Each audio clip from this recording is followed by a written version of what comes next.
Durante años se repitió una idea dentro de las fuerzas de investigación, que el momento más peligroso de un caso era el principio, el caos inicial, la falta de pistas claras, la presión mediática, el riesgo de cometer errores cuando todavía no se entiende qué ocurrió realmente. Pero esa idea se derrumbó por completo el día en que este caso alcanzó el punto más extraño y menos esperado de todos, la certeza absoluta. No era una investigación abierta, no era una hipótesis en discusión, no era una línea de trabajo entre muchas otras. Era un caso cerrado en términos reales, aunque todavía no en términos oficiales. Las pruebas ya no competían entre sí, se sostenían juntas. Los testimonios no se contradecían, se reforzaban. Las reconstrucciones coincidían incluso en los detalles que normalmente generan discrepancias. El margen de error se había reducido a algo insignificante. El caso estaba listo para existir fuera del equipo que lo había investigado. Y justamente por eso se volvió peligroso. Hay un momento muy específico en toda investigación seria en el que el clima cambia. No aparece en los informes, no se comunica por correo, no se mencionan reuniones formales, pero todos lo sienten. Es cuando las preguntas dejan de ser abiertas y pasan a ser incómodamente cerradas. Cuando ya no se pregunta qué pudo haber pasado, sino cómo se va a comunicar lo que pasó. Ese momento había llegado. Los investigadores lo sabían, sus superiores directos también. Incluso personas que nunca habían mostrado interés por el caso comenzaron a hacer preguntas. No preguntas técnicas, preguntas estratégicas. Si desde ya esta historia te genera una sensación extraña, te pido algo muy simple: dale like al vídeo y suscríbete al canal, porque aquí analizamos los casos que no fallaron, sino que fueron detenidos por llegar demasiado lejos. El expediente estaba completo, no impecable, no perfecto, no diseñado para agradar, pero completo. Tan completo que cualquier persona ajena al proceso, cualquier auditor externo, cualquier juez que lo leyera sin contexto previo habría llegado a la misma conclusión en pocas horas. No hacía falta interpretar, los hechos hablaban solos. Y cuando los hechos hablan solos, el control se pierde. Mientras una investigación puede ser discutida, corregida o reinterpretada, sigue siendo manejable. Pero cuando alcanza un punto en el que la verdad ya no necesita defensores, se convierte en un problema institucional, porque ya no depende de quien la explique, existe por sí misma. Ese fue el verdadero punto de quiebre. A partir de ese momento, comenzaron a ocurrir cosas que, tomadas de manera aislada, parecían irrelevantes. Un informe que tardaba más de lo habitual, una reunión que se postergaba sin nueva fecha, un superior que antes respondía rápido y de pronto no estaba disponible. Nada explícito, nada que pudiera señalarse como una orden directa. Eso es lo que lo hacía tan efectivo. El sistema no necesitaba decir, deténganse, solo necesitaba dejar de acompañar. Y cuando una investigación deja de recibir apoyo, comienza a asfixiarse lentamente, sin que nadie tenga que asumir la responsabilidad de cerrarla. Los investigadores lo sintieron antes de entenderlo, una incomodidad difícil de explicar, una sensación de estar avanzando en terreno que ya no estaba autorizado, aunque nadie hubiera dicho eso en voz alta, como si el caso hubiera cruzado un límite invisible que no figuraba en ningún reglamento. Los límites más peligrosos siempre son invisibles, porque nadie sabe que existen hasta que los cruza, y cuando eso ocurre, no hay forma de retroceder sin consecuencias. Si te interesa entender cómo funcionan estos límites no escritos del poder, suscríbete al canal y activa las notificaciones, porque cada historia que contamos gira alrededor de ese punto exacto donde la verdad deja de ser bienvenida. El mensaje final no llegó en forma de documento, no hubo sello, ni firma, ni número de expediente. Llegó como suelen llegar las decisiones más importantes, de manera informal, precisa y sin posibilidad de discusión. El caso no debía continuar, no porque estuviera mal encaminado, no porque faltaran pruebas, no porque hubiera errores metodológicos, sino porque ya estaba resuelto. Y esa es la parte que incomoda, porque solemos pensar que las investigaciones se detienen cuando fracasan, cuando no hay suficientes pruebas, cuando las pistas se agotan. Pero este caso demuestra algo mucho más perturbador: a veces se detienen cuando tienen éxito. A partir de ese momento, el expediente entró en una zona extraña. No fue archivado oficialmente, porque archivar deja rastro. No fue reabierto, porque reabrir implica admitir que existe. Lo que se hizo fue más sofisticado, el caso fue convertido en algo irrelevante. Y dentro de una institución, la irrelevancia es una forma de muerte. Los documentos seguían ahí, las pruebas también, pero sin movimiento, sin seguimiento, sin contexto. Fragmentos de una verdad que ya no podía articularse como un todo. El caso no fue destruido, fue desarmado. Los investigadores entendieron entonces algo que nadie les había enseñado, que el verdadero poder no siempre se ejerce prohibiendo, sino administrando el silencio, decidiendo que merece atención y que no, que avanza y que se queda quieto hasta que el tiempo haga el resto. Si esta historia te genera una sensación de inquietud, es porque debería hacerlo. Dale like y suscríbete, porque este canal existe para analizar exactamente este tipo de silencios cuidadosamente construidos. Hoy vamos a reconstruir este caso desde el principio, no para volver a resolverlo, porque eso ya ocurrió. Vamos a entender por qué la resolución fue inaceptable. Vamos a analizar el instante exacto en que una investigación legítima dejó de ser un asunto policial y se transformó en en un problema de poder. Y cuando lleguemos al final, algo va a quedar claro. El verdadero misterio nunca fue qué pasó. El verdadero misterio es quien decidió que no podía ser contado. Porque cuando un caso desaparece después de estar resuelto, no desaparece por error, no se pierde, no se extravía, es retirado. Y alguien, en algún nivel, siempre da esa orden, incluso cuando no deja su nombre en ningún papel.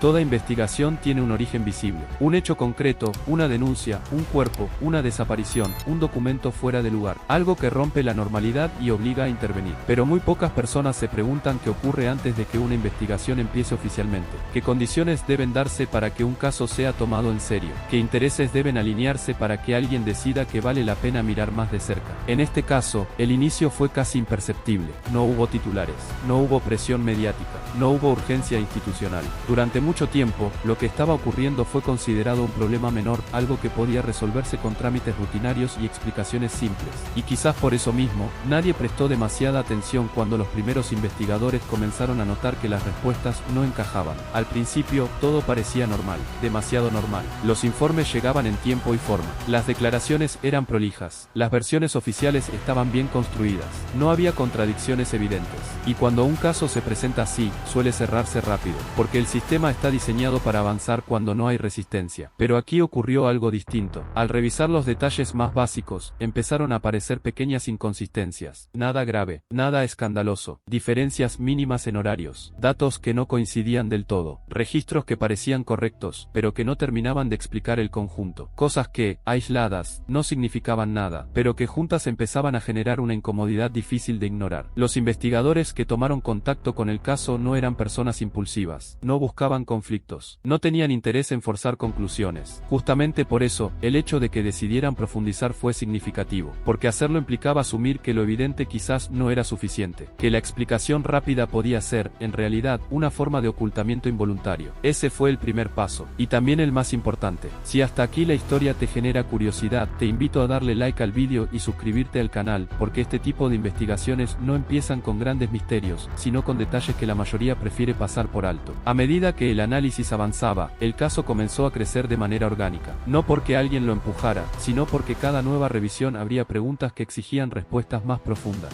Lo que parecía un asunto administrativo empezó a mostrar ramificaciones inesperadas, personas que aparecían mencionadas en contextos que no correspondían, decisiones que habían sido tomadas sin dejar demasiada documentación, procedimientos que se habían aplicado con una flexibilidad poco habitual. Nada de eso era ilegal, en apariencia, pero tampoco era tranquilizador. Lo que empezó a quedar claro fue que el caso había sido tratado con una confianza excesiva en ciertas versiones, como si alguien hubiera decidido, desde el inicio, cuál debía ser el resultado, y todo lo demás se hubiera acomodado alrededor de esa conclusión. No por malicia evidente, sino por costumbre, porque cuando algo funciona durante años sin ser cuestionado, deja de parecer extraño. Los investigadores comenzaron entonces a reconstruir el camino inverso. En lugar de aceptar las conclusiones existentes, decidieron preguntarse cómo se había llegado a ellas, quién había afirmado qué, en qué contexto, con qué información disponible en ese momento. Y fue ahí cuando el caso dejó de ser simple. Cada respuesta traía consigo una nueva pregunta. Cada aclaración abría una duda adicional. Y lentamente, casi sin que nadie lo notara, la investigación pasó de revisar un hecho puntual a analizar un proceso completo. Un proceso que no dependía de una sola persona, sino de una cadena de decisiones tomadas en distintos niveles. Ese cambio de enfoque fue crucial, porque una cosa es investigar un error aislado, y otra muy distinta es empezar a cuestionar la lógica que lo permitió. En ese punto, el caso dejó de ser cómodo. Ya no se trataba de corregir un detalle, sino de revisar una forma de operar. Y revisar formas de operar siempre genera resistencia. Si este tipo de historias te resultan inquietantes, suscríbete al canal, porque aquí no analizamos accidentes, sino patrones. No buscamos culpables fáciles, sino entender por qué ciertos errores se repiten sin consecuencias. Durante esta etapa, la investigación todavía avanzaba con normalidad. No había interferencias visibles. No había advertencias. Al contrario, desde afuera, parecía un trabajo prolijo y bien encaminado. Pero internamente, el clima había cambiado. Los investigadores sabían que estaban entrando en una zona más delicada. No peligrosa en términos legales, pero sí incómoda en términos institucionales. Porque cuanto más profundo es el análisis, menos margen queda para las explicaciones simples. El caso empezó a exigir tiempo,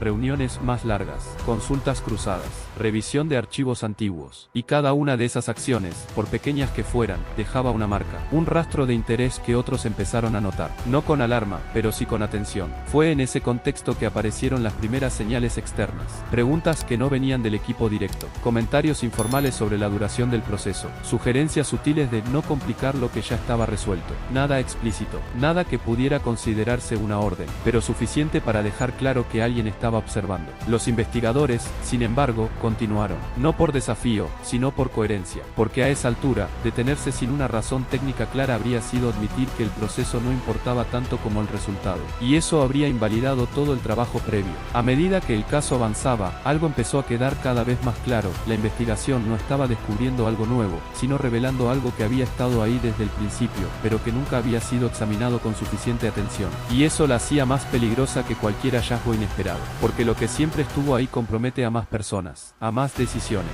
a más años. Si estás siguiendo esta introducción, dale like al vídeo y suscríbete, porque lo que viene no es una revelación espectacular, sino algo mucho más perturbador, la confirmación de que el problema no fue un hecho puntual, sino una normalidad mal entendida. En ese punto, el caso ya no avanzaba solo por inercia. Avanzaba porque no podía detenerse sin levantar sospechas. Cada paso estaba justificado. Cada revisión era lógica. Cada pregunta tenía sentido. Y justamente por eso, detenerlo se volvía cada vez más difícil de explicar. Hasta que dejó de intentarse explicar. La orden que llegaría después no surgió de la nada. Fue el resultado de este proceso. De una investigación que empezó pequeña, creció con coherencia y llegó a un punto en el que ya no era posible fingir que no estaba mostrando algo importante. La interrupción no fue un reflejo. Fue una decisión calculada. Pero antes de que eso ocurriera, antes de que el caso desapareciera, hubo un momento clave. El momento en que la historia que vamos a contar realmente comienza. El instante en que el hecho original, casi olvidado, se convirtió en el centro de todo. Y es ahí donde empieza el capítulo 1. El hecho que dio origen a todo no fue presentado, en su momento, como algo grave. De hecho, durante semanas fue tratado como un incidente menor, uno de esos casos que se acumulan en los archivos sin generar urgencia ni incomodidad. No hubo conferencia de prensa, ni comunicados oficiales extensos, ni declaraciones públicas que llamaran la atención. Lo que ocurrió fue registrado, clasificado y archivado con una naturalidad inquietante. Según los primeros informes, se trataba de una situación perfectamente explicable. Un evento desafortunado, sí, pero dentro de los márgenes de lo esperado. Nada que indicara intención, planificación o participación de terceros. Esa fue la versión que se sostuvo desde el inicio. Y durante un tiempo, nadie tuvo motivos para dudar de ella. El problema es que esa versión se construyó demasiado rápido. Los primeros agentes que llegaron al lugar siguieron el protocolo básico. Tomaron notas, recopilaron testimonios inmediatos, observaron el entorno. Todo parecía encajar con lo que se esperaba encontrar. El escenario no mostraba signos evidentes de alteración. No había caos. No había señales claras de violencia externa. Todo parecía contenido, controlado, como si el lugar hubiera sido preparado para ser visto de una sola manera. Ese detalle, en ese momento, pasó desapercibido. El registro inicial fue breve, demasiado breve. Apenas unas páginas que describían el hecho de forma objetiva, sin adjetivos, sin interpretaciones profundas.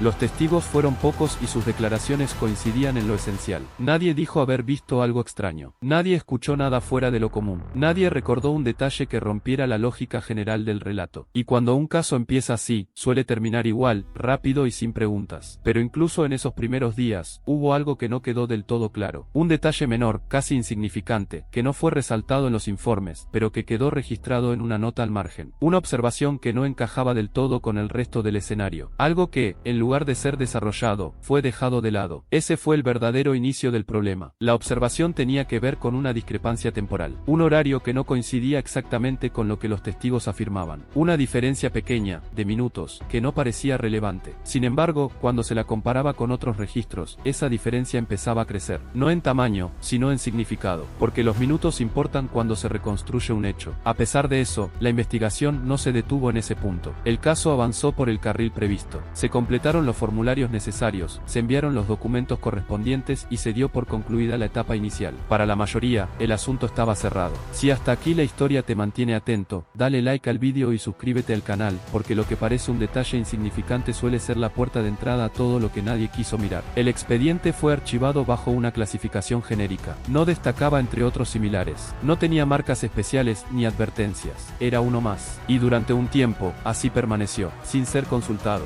sin ser revisado, sin generar interés, hasta que alguien decidió volver a abrirlo. No fue una decisión impulsiva ni motivada por una denuncia externa. Fue el resultado de una revisión rutinaria, una de esas que se hacen para verificar verificar que los procesos se hayan cumplido correctamente. Un procedimiento administrativo que, en teoría, no debía alterar nada. Pero al releer el expediente completo, surgieron preguntas. No preguntas dramáticas, no sospechas inmediatas, simplemente dudas razonables. Por ejemplo, porque ciertos testimonios habían sido resumidos en lugar de transcribirse completos, o porque algunos registros complementarios no estaban adjuntos, a pesar de estar mencionados en el texto, o porque una decisión clave había sido tomada sin dejar constancia detallada de los criterios utilizados. Nada de eso era ilegal, pero tampoco era habitual. El investigador que notó estas irregularidades no era alguien nuevo. Tenía experiencia suficiente para reconocer cuando un expediente estaba incompleto por descuido y cuando lo estaba por diseño. Y aunque no podía afirmarlo con certeza, la sensación era clara: faltaban piezas. No porque se hubieran perdido, sino porque nunca habían sido incorporadas. Esa diferencia lo cambió todo. A partir de ese momento, el caso dejó de ser un simple trámite cerrado. Pasó a ser una pregunta abierta. Una pregunta incómoda, porque implicaba revisar decisiones ya tomadas. Y revisar decisiones siempre implica revisar responsabilidades. El primer paso fue solicitar los documentos faltantes. Un pedido formal, sin dramatismo. La respuesta llegó rápido, pero no fue satisfactoria. Algunos archivos no estaban disponibles. Otros habían sido clasificados de manera distinta. Otros, directamente, no aparecían en ningún registro accesible. Eso era extraño. No alarmante, pero extraño.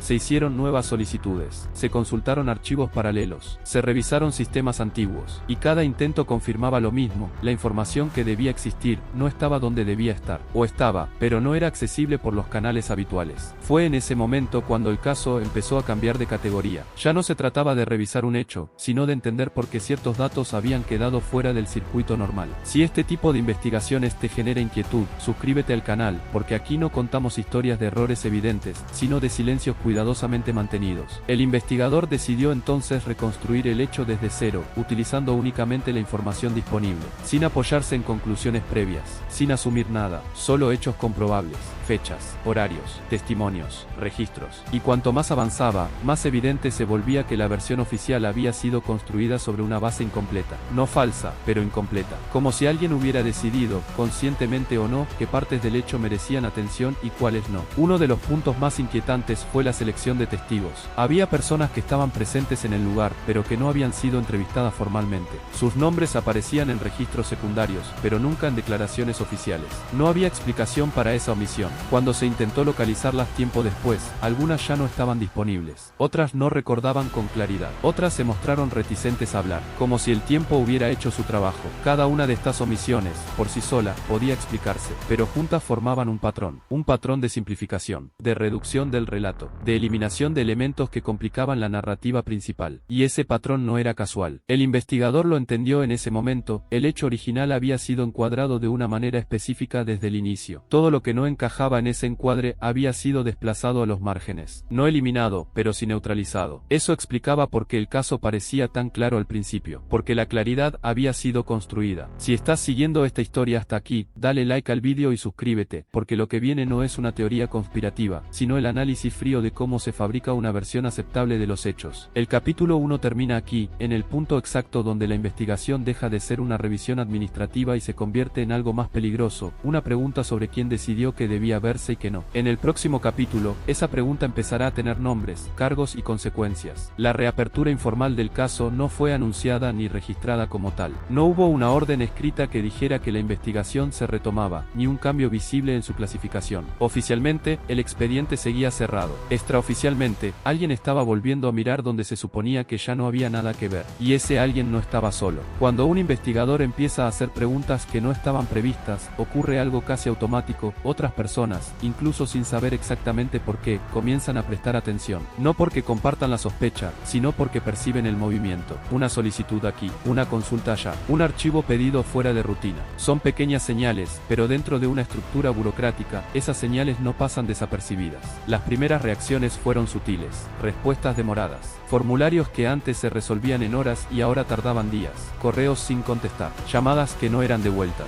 Nada que pudiera denunciarse formalmente, pero suficiente para marcar un cambio de clima. El investigador lo notó de inmediato, y entendió algo clave: alguien más sabía que el caso estaba siendo revisado. La siguiente etapa fue reconstruir la cadena de decisiones originales. No el hecho en sí, sino el recorrido administrativo que lo había transformado en una conclusión aparentemente cerrada. ¿Quién tomó la primera decisión? ¿Quién la validó? ¿Quién la revisó? ¿Quién la dio por definitiva? Ese recorrido, que en teoría debía ser transparente, estaba lleno de zonas grises. Algunas decisiones no tenían firma clara. Otras estaban firmadas por personas que, al ser consultadas tiempo después, decían no recordar el caso con precisión. Algunas responsabilidades parecían diluidas en comités o áreas genéricas, lo que hacía imposible señalar a un responsable directo. Eso no era ilegal, pero tampoco era casual. Cuando un proceso se diseña para que nadie cargue con el peso total de una decisión, lo que se busca no es eficiencia, sino protección. Y esa protección suele responder a una pregunta simple: ¿protección de qué o de quién? Mientras tanto, la reconstrucción del hecho original avanzaba, y con ella aparecían contradicciones que ya no podían ignorarse. No eran errores grotescos, sino diferencias sutiles entre versiones, detalles que habían sido considerados irrelevantes, pero que, al juntarse, empezaban a contar otra historia. Uno de los puntos más sensibles fue el análisis del contexto. El entorno en el que ocurrió el hecho había sido descrito como estable, previsible, sin conflictos previos, pero al revisar registros paralelos, surgían indicios de tensiones recientes, denuncias menores, quejas formales, situaciones que no habían sido consideradas relevantes en su momento, pero que cambiaban por completo la lectura de lo ocurrido. ¿Por qué esos antecedentes no habían sido incluidos en el expediente principal? La respuesta oficial era simple: no eran pertinentes. Pero la pertinencia, en una investigación, no es un dato objetivo, es una decisión. Y alguien había decidido que esos elementos no merecían atención. Si esta forma de operar te resulta inquietante, dale like al vídeo y suscríbete al canal, porque este tipo de decisiones silenciosas son las que definen el destino de muchos casos que jamás llegan a resolverse. A medida que el investigador profundizaba, comenzó a notar algo más preocupante: cada nueva pregunta generaba una reacción indirecta, no de oposición frontal, sino de advertencia implícita, comentarios casuales,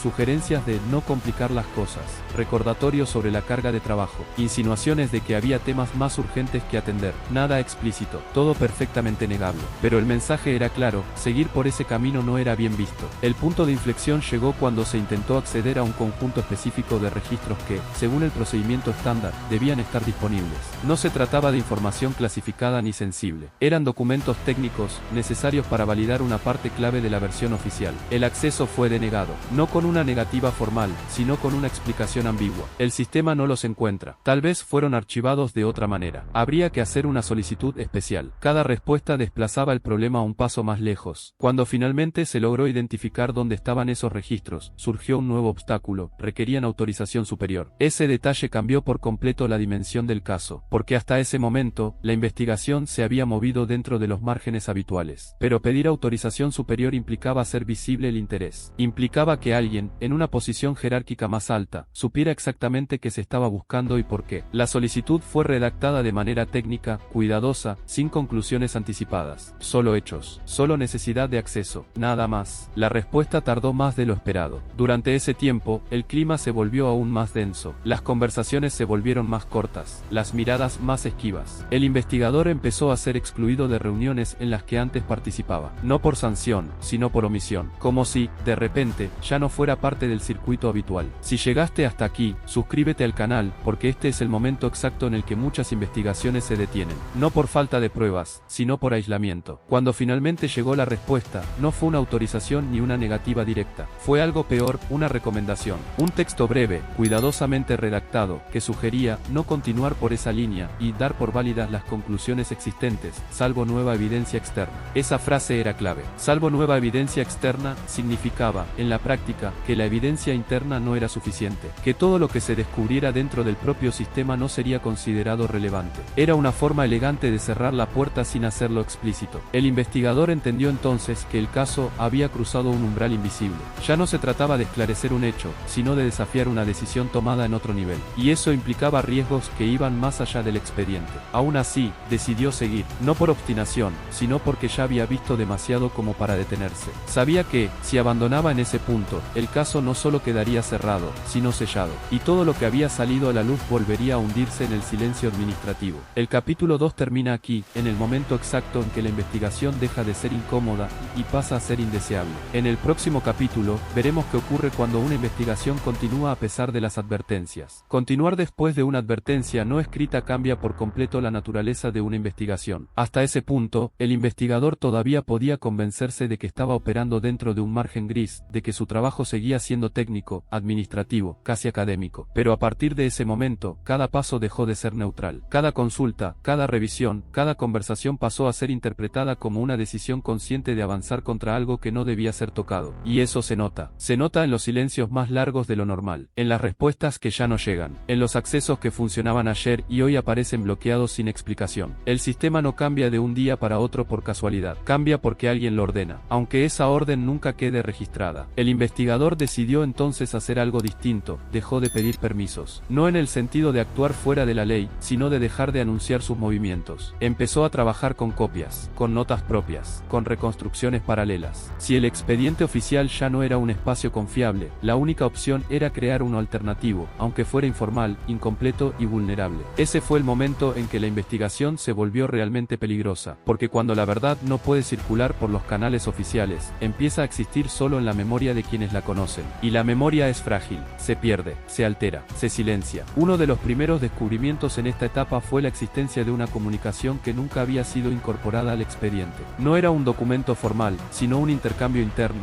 breve, casi trivial, pero su contenido era devastador. No por lo que decía explícitamente, sino por lo que asumía como evidente. Ese intercambio daba por sentado un dato que jamás había sido reconocido públicamente. Un dato que, de confirmarse, invalidaba la conclusión oficial. La fecha de esa comunicación era clave. Había sido enviada antes de que se cerrara el caso. Es decir, alguien sabía algo relevante antes de tomar la decisión final, y aún así decidió avanzar como si no lo supiera. Eso ya no era una omisión, era una elección. Si esta historia te genera esa sensación incómoda de estar viendo algo que no deberías, dale like al vídeo y suscríbete al canal, porque este espacio existe precisamente para exponer el punto exacto donde las decisiones dejan de ser técnicas y se vuelven políticas. A partir de ese hallazgo, todo cobró otro sentido. Las contradicciones iniciales, los testimonios resumidos, los documentos ausentes. Nada de eso era producto del descuido. Era el resultado de una estrategia de contención. No para ocultar un hecho completamente, sino para neutralizar su impacto. Porque ocultar algo por completo suele generar sospechas. Pero diluirlo, fragmentarlo, descontextualizarlo, y eso funciona mucho mejor. El investigador empezó a trazar una línea temporal paralela. Una que no seguía la narrativa oficial, sino la secuencia real de decisiones. Y en esa línea, apareció un momento crítico, una reunión que nunca figuró en el expediente, pero que había ocurrido días antes del cierre definitivo del caso. No había actas, no había registros formales, solo referencias indirectas, comentarios sueltos, menciones cruzadas. Pero todas apuntaban a lo mismo. En esa reunión se decidió algo. El problema era que nadie estaba dispuesto a decir qué. Cuando se intentó reconstruir quienes habían participado, surgió otro patrón inquietante. Personas de distintos niveles jerárquicos, algunas sin relación directa con la investigación, otras con poder suficiente como para influir sin dejar rastro. Esa mezcla no era casual, era funcional, porque cuando una decisión se toma entre muchos, nadie es responsable. Y cuando nadie es responsable, nadie puede ser señalado. Si estás siguiendo esta historia hasta aquí, suscríbete al canal, porque este es el punto en el que muchas verdades quedan atrapadas para siempre. La presión empezó a sentirse de forma más directa, no en amenazas abiertas, sino en consecuencias prácticas. El investigador fue reasignado temporalmente a otras tareas, no como castigo, sino como necesidad operativa. Su tiempo para trabajar en el caso se redujo drásticamente,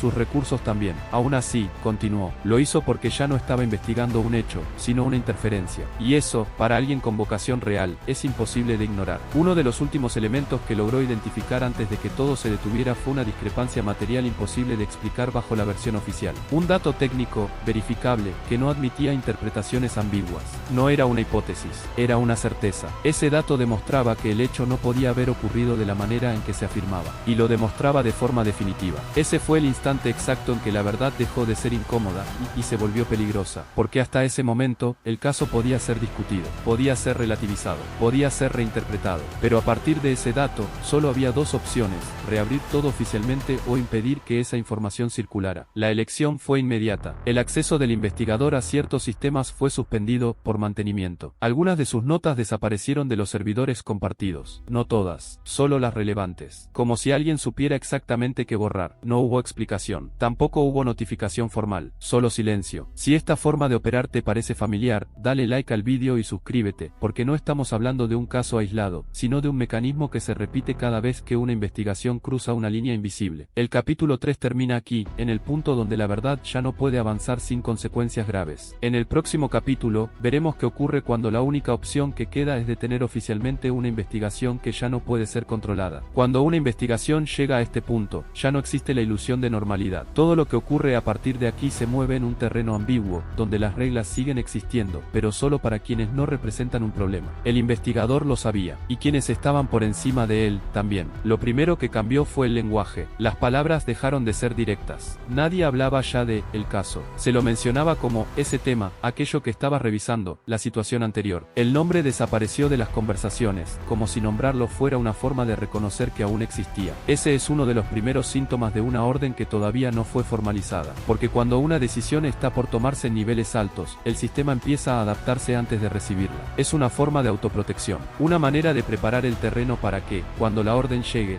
ya no haga falta explicarla. El investigador fue citado a una reunión que no figuraba en su agenda original. No hubo convocatoria escrita. Fue una invitación verbal, transmitida por un superior inmediato con un tono cuidadosamente neutro. No sonaba a amenaza, pero tampoco a cortesía. Sonaba a trámite inevitable. La sala era pequeña, no institucionalmente relevante. No había grabaciones, no había actas. Solo unas pocas personas sentadas alrededor de una mesa demasiado limpia para una conversación honesta. Ninguno parecía nervioso. Eso, por sí solo, ya decía mucho. La conversación comenzó de manera informal. Comentarios generales, referencias vagas al volumen de trabajo, observaciones sobre la necesidad de optimizar recursos. Durante varios minutos, el caso no fue mencionado directamente. Era como si todos supieran que estaba ahí, flotando en el centro de la mesa, pero nadie quisiera tocarlo primero, hasta que alguien lo hizo. No con una acusación, ni con una pregunta concreta, sino con una sugerencia. Una frase cuidadosamente construida que planteaba la posibilidad de que, algunas investigaciones, por su naturaleza, alcanzan un punto en el que continuar no aporta beneficios proporcionales al esfuerzo. Esa frase era la orden, solo que todavía no tenía forma. El investigador entendió de inmediato lo que estaba ocurriendo. No se le estaba pidiendo que falsificara información, no se le exigía alterar pruebas, ni siquiera se le ordenaba explícitamente detenerse. Se le estaba ofreciendo una salida elegante, dejar que el caso se apagara por inercia, porque dejar morir una investigación no requiere firmas, solo requiere silencio. Si esta forma de operar te resulta inquietante, dale like al vídeo y suscríbete al canal, porque este tipo de decisiones rara vez se documentan, pero determinan el destino de muchas verdades. Durante la reunión, se mencionaron conceptos como impacto institucional, consecuencias innecesarias y responsabilidad estructural. Ninguno de ellos tenía que ver con los hechos investigados. Todos tenían que ver con lo que esos hechos podrían provocar si se hacían públicos. Ese fue el punto clave. No se estaba discutiendo si la investigación era correcta o no. Se estaba discutiendo si era conveniente. Y cuando la conveniencia reemplaza a la verdad como criterio, el resultado ya está decidido. El investigador intentó mantener la conversación en el terreno técnico. Habló de inconsistencias verificables, de datos objetivos, de la necesidad de cerrar el caso de manera sólida. No apeló a lo emocional,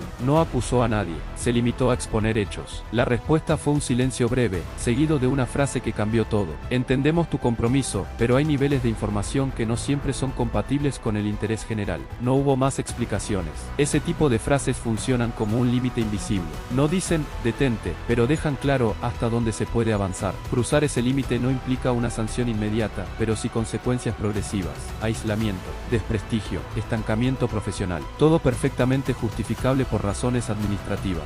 Después de la reunión, nada cambió oficialmente. El investigador volvió a su puesto. El expediente siguió existiendo. Nadie le quitó el acceso de forma explícita, pero el mensaje ya había sido entregado, y el sistema empezó a cerrarse. Solicitudes que antes eran aprobadas automáticamente comenzaron a requerir revisiones adicionales. Consultas técnicas pasaron a ser no prioritarias. Colaboraciones internas fueron reasignadas. Cada obstáculo, por separado, era insignificante. Juntos, hacían imposible avanzar. Si llegaste hasta aquí, suscríbete al canal, porque este es el momento exacto en que una investigación no se cierra, se asfixia. El investigador entendió entonces que no habría una orden escrita, porque una orden escrita deja huellas. Y aquí lo que se necesitaba era lo contrario, un cierre sin rastro. Aún así, decidió documentar todo lo que estaba ocurriendo, no en los sistemas oficiales, sino de forma personal. Fechas, nombres, frases exactas, cambios de actitud, negativas implícitas. Todo quedó registrado en un archivo que nunca fue compartido por los canales habituales. Era una forma de resistencia mínima, frágil, pero real. El punto final llegó días después, cuando recibió una comunicación breve, casi administrativa, informándole que sería reasignado de manera permanente a otra área por necesidades operativas. No se mencionaba el caso, no hacía falta. Ese fue el cierre definitivo. No hubo firma de clausura, no hubo resolución final, no hubo anuncio público. El caso simplemente dejó de existir como objeto de investigación activa. Si esta historia te genera una mezcla de rabia y desasosiego, dale like al vídeo y suscríbete, porque en el próximo capítulo veremos veremos qué ocurre después de que una investigación es detenida y qué queda cuando la verdad ya no tiene dónde apoyarse. El capítulo 4 termina aquí, en el instante preciso en que la orden se cumple sin haber sido jamás escrita. No hubo un día exacto en el que alguien pudiera decir, aquí terminó todo, porque los casos que se eliminan por orden superior no mueren de forma abrupta. No hay un golpe final, no hay un cierre dramático, no hay una resolución que permita señalar un momento preciso. Lo que ocurre es más lento,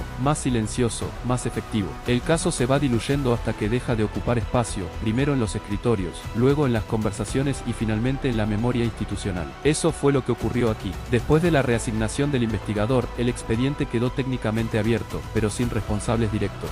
Nadie fue designado para continuarlo. Nadie fue instruido para revisarlo. Nadie recibió la tarea de actualizarlo. En los sistemas internos, el caso seguía figurando como cerrado provisionalmente, una categoría ambigua que permite justificar cualquier inacción sin asumir responsabilidad. En la práctica, estaba muerto. Las consultas externas que llegaban eran respondidas con frases genéricas. No hay novedades. El caso fue evaluado conforme a los procedimientos vigentes. No se identificaron elementos que justificaran nuevas líneas de investigación. Todas verdaderas, todas incompletas, todas cuidadosamente redactadas para no decir nada. Y así, poco a poco, el caso dejó de ser mencionado. Si esta forma de desaparición te resulta inquietante, dale like al vídeo y suscríbete al canal, porque este mecanismo no es una excepción, es un patrón. Lo más perturbador no fue el cierre en sí, sino lo que ocurrió después. Porque cuando un caso se borra institucionalmente, no desaparece del todo. Permanece como una anomalía, como una incomodidad latente, como algo que algunos recuerdan, pero que nadie se atreve a mencionar. Algunas personas que habían participado en etapas tempranas empezaron a hablar menos del tema, o directamente dejaron de hacerlo. No por falta de interés, sino por supervivencia profesional. En estructuras jerárquicas, la memoria selectiva es una forma de adaptación. Recordar demasiado puede ser peligroso. Otros, en cambio, conservaron fragmentos, recuerdos sueltos, detalles aislados. Pero sin el expediente completo, sin la documentación accesible, sin la posibilidad de articularlos en una narrativa coherente, esos fragmentos no podían transformarse en nada sólido. Eso también es parte del diseño,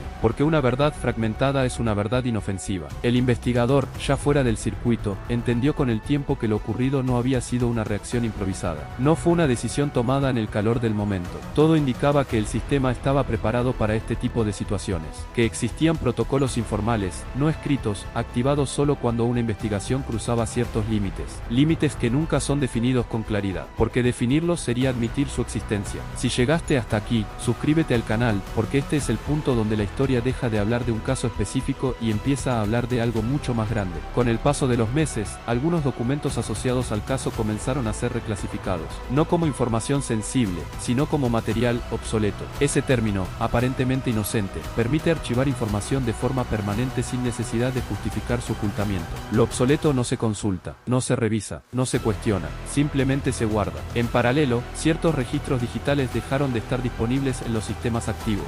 No fueron borrados oficialmente, fueron migrados, trasladados a servidores de acceso restringido. Técnicamente seguían existiendo, prácticamente eran inaccesibles. Ese es el nivel más alto de borrado institucional, cuando algo existe, pero nadie puede verlo. El impacto más profundo, sin embargo, no fue administrativo, fue humano, porque detrás de cada investigación interrumpida hay personas que saben, personas que vieron, personas que entendieron lo suficiente como para darse cuenta de que algo no encajaba, y vivir con ese conocimiento incompleto genera una forma particular de desgaste. No es culpa, no es miedo, es una tensión constante entre lo que se sabe y lo que se puede decir. Algunos optan por convencerse de que tal vez no era tan importante, otros reinterpretan los hechos para que encajen mejor con la versión oficial, no por deshonestidad, sino por necesidad psicológica. Aceptar que una verdad fue deliberadamente silenciada es una carga pesada, más pesada aún cuando no se puede hacer nada al respecto. Si esta historia te genera una sensación de impotencia, dale like al vídeo y suscríbete, porque esa sensación es precisamente la consecuencia buscada de este tipo de cierres. Con el tiempo, el caso se convirtió en una referencia vaga, una anécdota interna, algo que se menciona solo en contextos muy específicos, entre personas que confían unas en otras. Y aún así, siempre en voz baja, siempre sin detalles,